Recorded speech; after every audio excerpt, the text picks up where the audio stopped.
What is going on, guys? Carter here with Edged Mindset. Thank you so much for taking the time to hang out with me today, liking, commenting, subscribing, all that stuff. I feel like such a shill opening my video like that, but I feel like I just got to send out that little reminder because it is oh so very important to content creators like me that you're doing those things. It keeps us going and kind of keeps our pulses alive. So I appreciate everybody that's done that. We're taking a look at the RCK9 from Chaves Knives. This one is a little bit different, a little bit special. I'm sure you can tell there's a little something going on the handle here.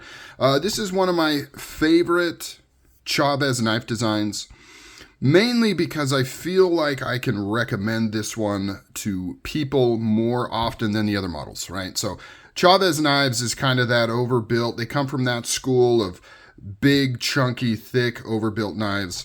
But this one is actually quite carryable. This is a great EDC option. Now, it still has really thick blade thickness. It is kind of on the heftier side for how big it is. But I feel like it's a little more appropriate for more people out there. But don't take my word for it. Let's get some specs going. Then you can see, make your own opinion on if you think this is one you want to dive into. Also going to clear up some misconceptions with these knives and all that fun stuff. So 3¼ inch blade. Overall length is about 7¼ So it is on the smaller side. Some of you big knife guys may not appreciate this. This was one of the knives that kind of changed my opinion. 4.7 ounces, so not light by any means. It is a chonker. This is one of the knives that kind of changed my opinion on smaller knives. I was kind of anti-little knife for a long time. I guess I was, I don't know, a couple reasons, I think. Psychological reasons. One is I was terrified of not having 4 fingers on the grip, which, you know, that is kind of annoying. It is a little uncomfortable. It does feel foreign. I have 1 or 2 knives where I don't get a full 4-finger grip, and it does feel a little bit odd, but it's not the end of the world. You get used to it. 2, it's kind of just a money thing. You know, a lot of the times I've historically been into USA made kind of small batch boutique knives, right? Like not cheap knives. And oftentimes you don't save all that much money by going for their small model. They're more or less the same. I mean, maybe a few bucks cheaper, but not a lot cheaper. And so it's a weird mental thing where I'm like, if I'm spending that much on a knife, I want it to be big. I want it to have a lot of material. You know, I don't want it to feel like it's a little guy. So those are the 2 stupid primary reasons why I avoided small knives. But what I neglected is just how nimble and carryable and I don't know. It just has a different kind of connection than huge knives. Speaking of knife sizes, here it is compared to a Paramilitary 2. You can see it is quite a bit shorter than the Paramilitary 2. Let's do a thickness check. Not that different, honestly. Pretty comparable in terms of thickness. The Chavez has it by a little bit. And of course, it's got this milled titanium pocket clip, which takes up some space. But not too different there. Let's do an XM18, which, you know, is kind of a dumb comparison because this is literally the same size as the Paramilitary 2. But, you know, I have it here, so we're going to compare it. And I get to show off my my Bowie, my clip point XM18 there. So this is the 3.5 inch, pretty obvious, but in case that wasn't clear. Here it is next to a Chub, just for funsies. Chub OTF, also from Chaves Knives. And then we've got Slim Midi right here. Here it is compared to that. Once again, pretty much the same. Like I'm doing 3 knives that are the exact same size and comparing it. Pretty pointless. Let's do a military. Spyderco military. Dwarfs it. Absolutely dwarfs it. And for those that want to see the PM2 next to the military, there it is right there. So pretty cool. All right, that's enough of that nonsense. We already got the weight right. We'll briefly cover materials. Nothing surprising there. M390 steel. You know, it's M390. It's like so freaking common. Bohler is making a killing with the amount of M390 that's being used. I still remember when M390 was sprint run knife steel. In fact, right before what was it? Right before I got out of knives the first time. And by getting out of knives, I mean like making content about it. Like when I stepped away from YouTube for the first time, there was a Spyderco sprint run in M390, and everybody was freaking out about the M390. And then I come back into the hobby, and M390 is so prolific. It's everywhere. It's almost like, I wouldn't say budget steel, but it's like so common that people don't even acknowledge it half the time. So kind of interesting. Little bit of a old man story there. Flat ground blade, 3/4 ground up at the top there. Just a really nice blade shape. Tip is a little bit high for some people, right? It's up above that pivot there. So if you're doing utility cuts, you got to be way up here. But for general EDC usage, it's a great blade shape. You got this little bit of belly right there. Easy to sharpen. Just clamp it right here, and then you've got a perfect radius to sharpen this bad boy up. You've got the nice grind lines coming through that Reate is so known for with satin flats. This one features the new kind of stamping of Chaves knives with just the skull part with the circle around it. Thumb studs, which is standard for Chaves knives. They also like to do proud hardware. Some people like it. Some people hate it. Some people are indifferent. It's something that Ramon does. He does it on his customs as well.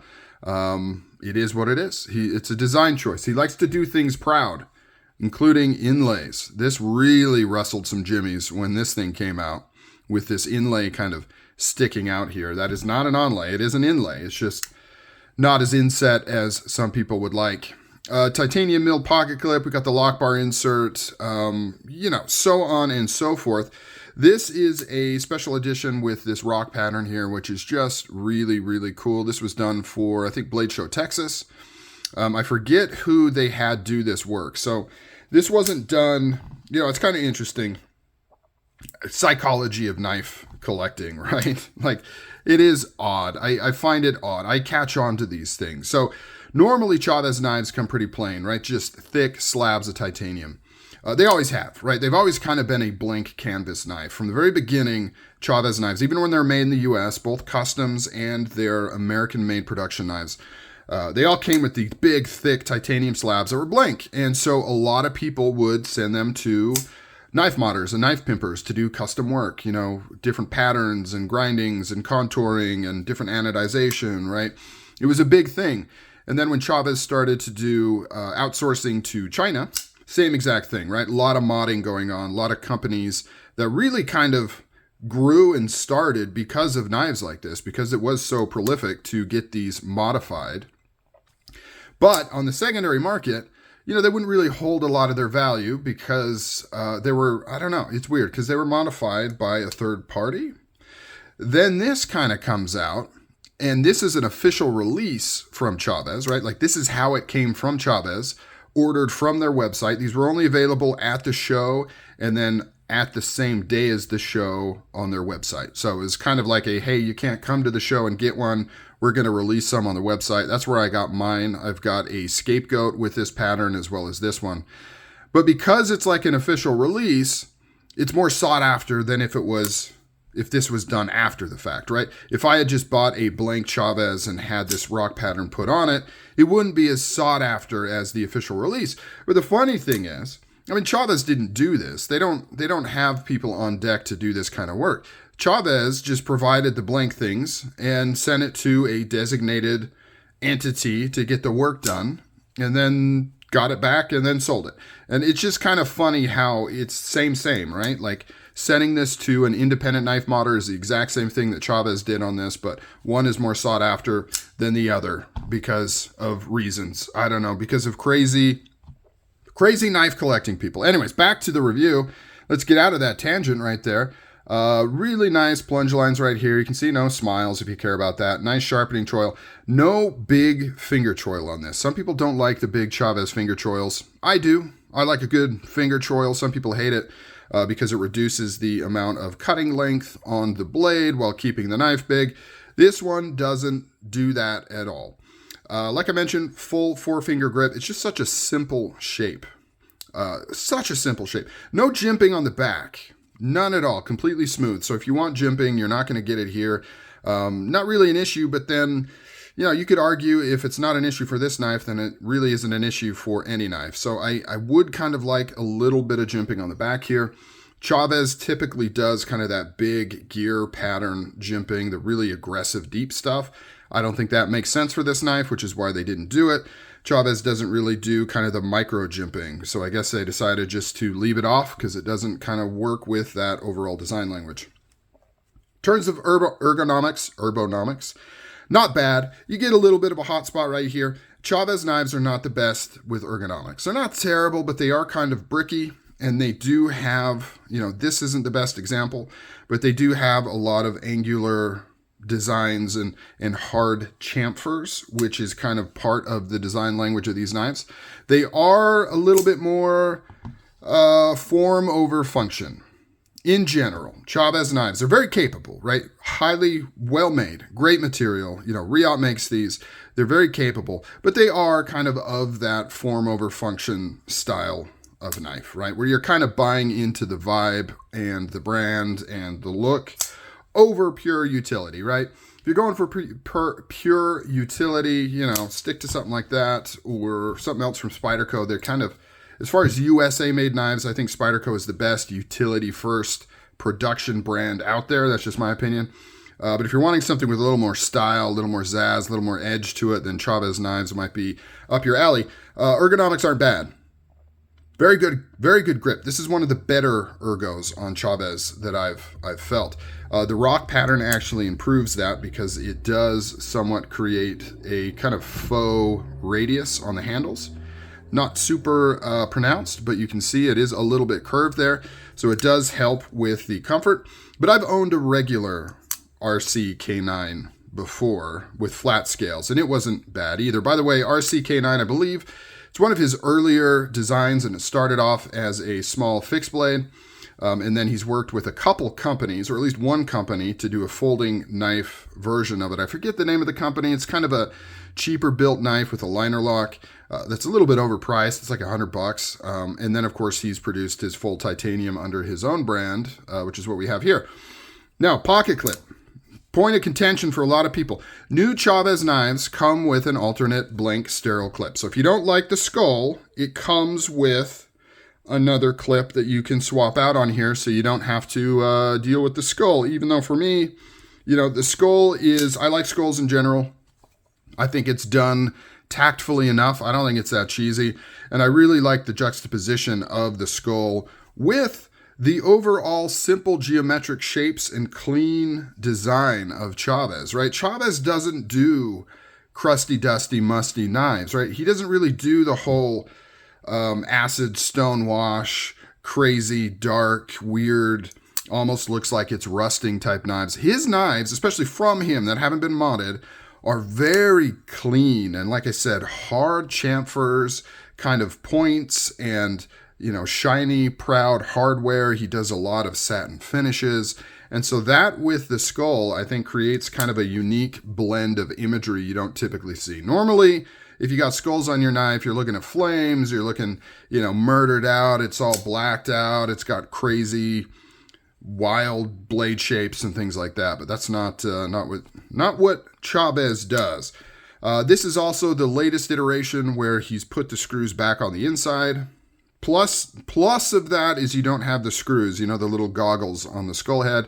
Downside is you have to take this knife apart to change out the pocket clip. So, you know, people debate back and forth. You know, they complain about everything.